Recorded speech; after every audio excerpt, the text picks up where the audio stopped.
Justin, the decision to rest Pat after what's been feels like a Herculean year for him? Yeah, more just about a little bit of recovery and preparing for the test match. So we've got so much cricket on, he plays a lot of it, so when we get a little opportunity, rather than taking the long flight to Perth, he's going to stay here, recover and then get prepared for the test series. Now it's 1 up, can't lose the series. Are you going to look to maybe mix and match the team for the Perth game? Probably not. We'll try, and we're really keen to win this series, and not that we can't with any of the players who play actually, so we've got a great squad.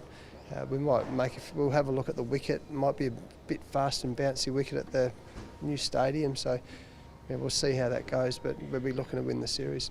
What's impressed you so much about last night's game in the series against Pakistan? I just love the way the boys are playing their roles. We're playing a really good defensive game. I think that in T20 I've thought for 7 or 8 years that how your bowling unit plays and your fielding unit's really important. So our bowlers are doing a great job really squeezing the opposition. Our fielding's been pretty good, although it's an area we keep working on and we need to get brilliant at.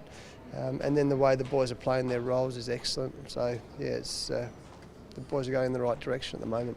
Joel, the fact that Pat's got through 5 matches in this T20 series, Mitch will probably play 5 as well, is that an indication of how you want to treat T20 cricket for the next year, where you have your best bowlers playing the vast majority of games? Yeah, I've said that we're certainly going to be a far greater focus on T20 cricket with World Cup coming up.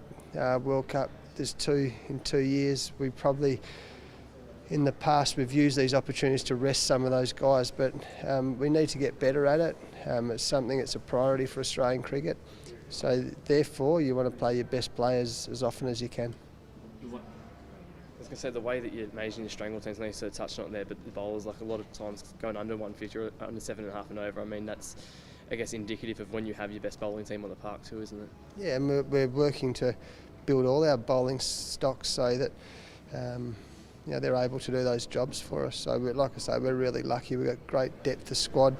Got a ripping bunch of blokes here for this in this squad, and that's really pleasing. Having the best players available, having someone like Steve Smith come in at 3 and just steer that ball around like he had on over the string last night. Yeah, he's played beautifully, didn't he?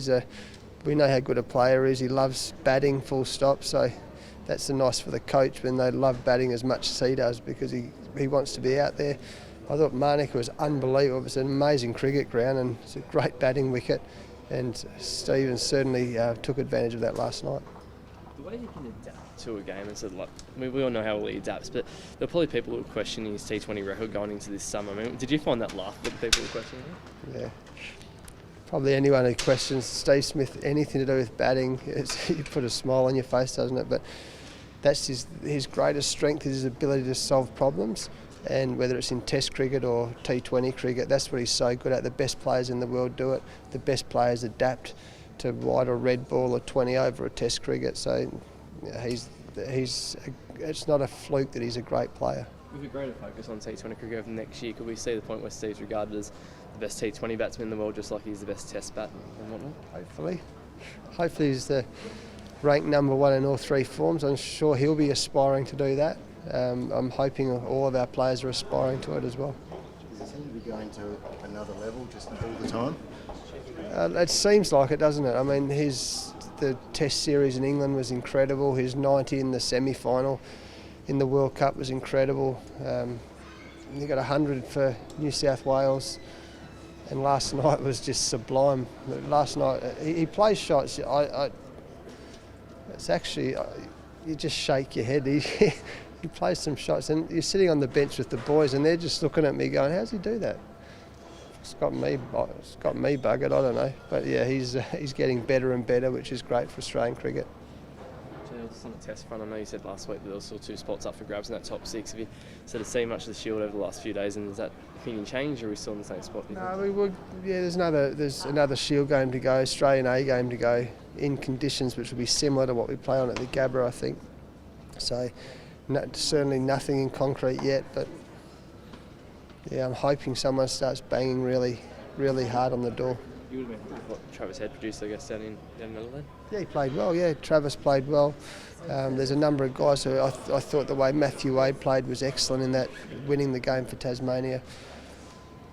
Cameron Green, can we slide him in the top 4? He's got a very bright future. I mean, I watched him bat yesterday. I know how well he can bowl. He's a good young kid. So I keep maintaining there's so much talent in the Australian cricket team. Just got to make sure we get the combinations right. In Australian cricket. Oh, that's embarrassing. Sorry. Sorry about that. That's never happened before. There's so much talent in Australia cricket. Just got to make sure we get the combinations right. We make sure that we get the people who are ready to go for this Test series. You mentioned Monaco before and how good a stadium it is. I think there's no deal yet locked in to keep cricket coming. Was that something you'd like to see Monaco made a permanent sort of member of the cricket? Yeah, where we can. It's just a brilliant stadium. It's beautiful. It's like you walk out. It's like carpet. The wicket's always good. It's a beautiful venue. It's a bit cold in the last night. Everyone who knows me knows I don't like cold very much, but overall, just it's a great place. We love coming to play here. We loved the Test match last year. It was great last night. So yeah, it's really good.